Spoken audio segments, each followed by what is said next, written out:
Keruntuhan bangunan gedung tidak hanya menimbulkan kerugian materi baik kepada pemilik gedung maupun pihak lain yang terdampak, akan tetapi bisa merenggut banyak nyawa manusia. Dari perspektif structural engineer, keruntuhan gedung bisa diakibatkan oleh 4 faktor. Yang pertama, bisa disebabkan oleh kesalahan desain struktur. Yang kedua, bisa disebabkan oleh kesalahan pelaksanaan dan metode konstruksi. Yang ketiga, bisa disebabkan oleh kesalahan penggunaan bangunan. Dan yang terakhir, bisa disebabkan oleh bencana alam, baik itu gempa bumi, longsor, dan lain sebagainya, yang terjadi melebihi dari yang diperkirakan dalam tahap desain. Berikut adalah 13 keruntuhan bangunan yang paling banyak menelan korban jiwa di seluruh dunia yang dirangkum dari berbagai sumber. Runtuhnya Highland Towers terjadi pada 11 Desember 1993 di Taman Hillview, Selangor, Malaysia. Tower Blok 1 runtuh karena tanah longsor besar yang disebabkan oleh hujan lebat yang merusak pipa pengalihan drainase. The Highland Towers terdiri dari 3 bangunan 13 lantai. Runtuhnya blok 1 tersebut mengakibatkan 48 korban jiwa. Penduduk dari 2 blok lainnya dievakuasi karena masalah keamanan. Kompleks Highland Towers dibangun secara bertahap antara 1974 dan 1982. Bangunan ini dibangun di lereng sebuah bukit yang curam, bertingkat-tingkat secara ekstensif pada awal 1980-an. Bangunan-bangunan tersebut adalah tempat tinggal bagi keluarga kelas menengah.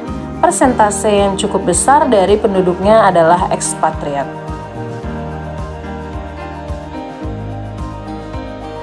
Pada tanggal 21 November 2013, atap pusat perbelanjaan Maxima di lingkungan Riga, Latvia runtuh pada pukul 17.41 waktu setempat, yang mengakibatkan kematian 54 orang, termasuk 3 petugas penyelamat dan 41 orang lainnya luka-luka. Keruntuhan ini adalah bencana terburuk di Latvia sejak 1950, ketika kapal uap Mayakovsky tenggelam di Riga menewaskan 147 orang. Penyelidikan tentang keruntuhan dimulai hanya beberapa menit setelah kejadian. Polisi menyelidiki 3 teori. Pertama, bahwa ada kesalahan dalam desain struktural dan otoritas yang mengawasi perencanaan lalai. Kedua, penyebabnya terkait dengan prosedur awal pembangunan. Dan ketiga, hal itu disebabkan oleh pembangunan atap hijau atau penghijauan di atas atap yang mana tidak direncanakan sejak awal pembangunan. Gedung apartemen setinggi 5 lantai mengalami keruntuhan pada 27 September 2013 di daerah Mazagaon, kota Mumbai, India.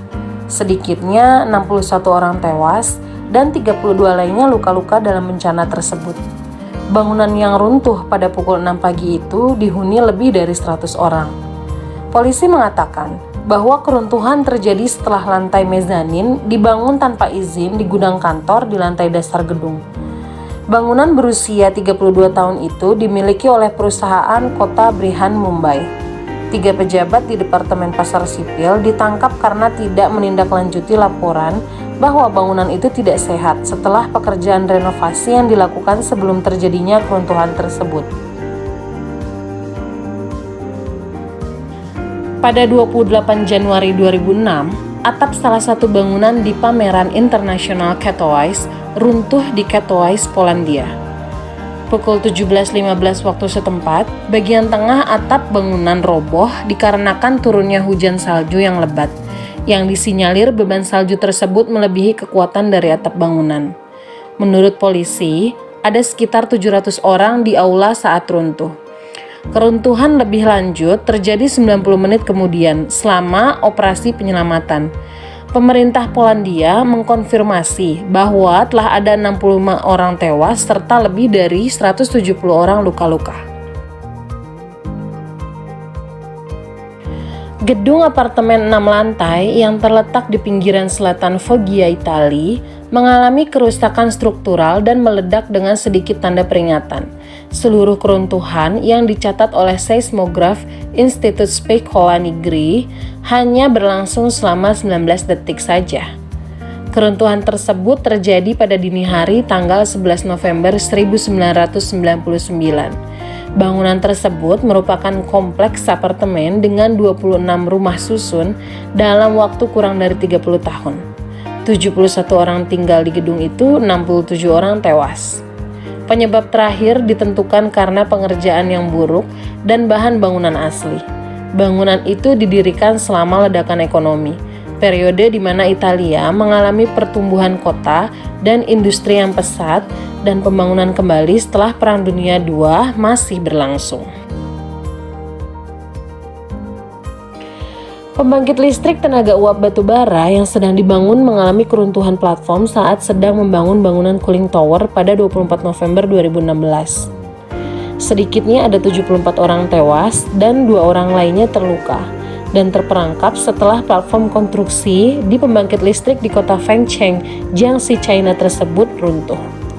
Selama waktu tersebut, lebih dari 60 orang sedang bekerja di platform, dan selusin lainnya di bawah menunggu untuk memulai shift kerja mereka pada pukul 7 pagi ketika platform menara pendingin pembangkit listrik yang sedang dibangun itu runtuh.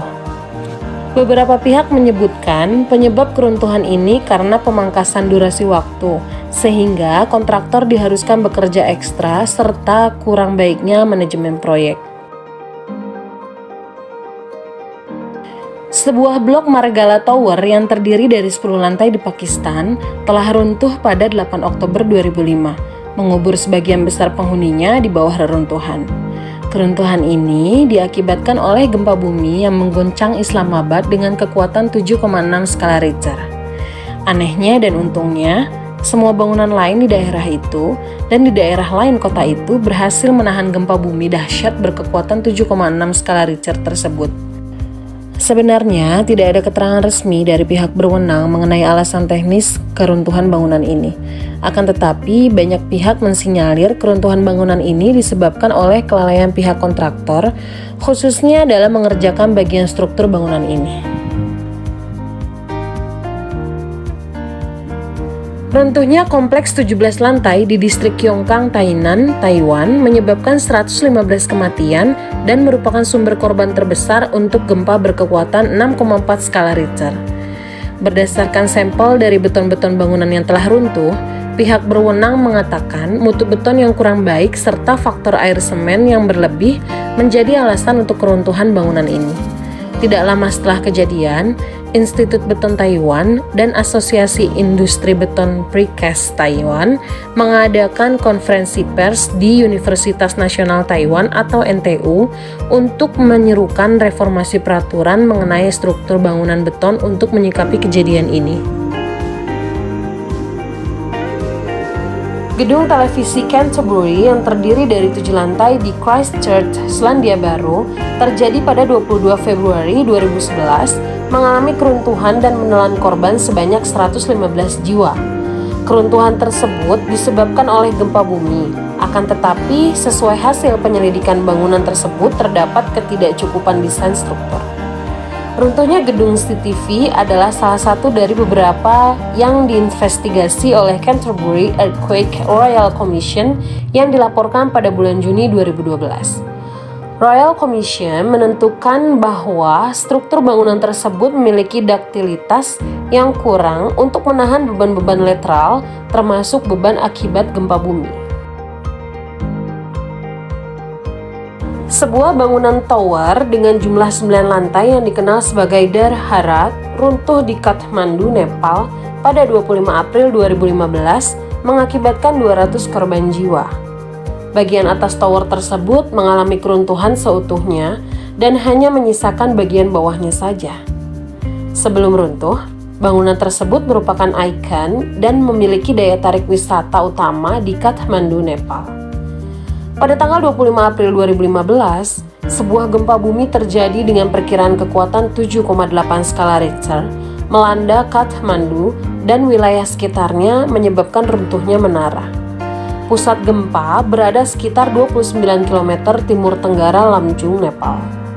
Pada Februari 2016, pemerintah memutuskan untuk membangun kembali menara tersebut dan Perdana Menteri dan para menteri kabinetnya menyumbangkan gaji 1 bulan untuk pembangunan. Masyarakat juga andil dalam mengumpulkan dana melalui gerakan yang disebut "Saya akan membangun Darahara". Menurut Kepala Eksekutif Badan Rekonstruksi Nasional, menara baru tersebut akan tahan gempa. Peletakan batu pertama menara baru ini dilakukan pada 27 Desember 2018.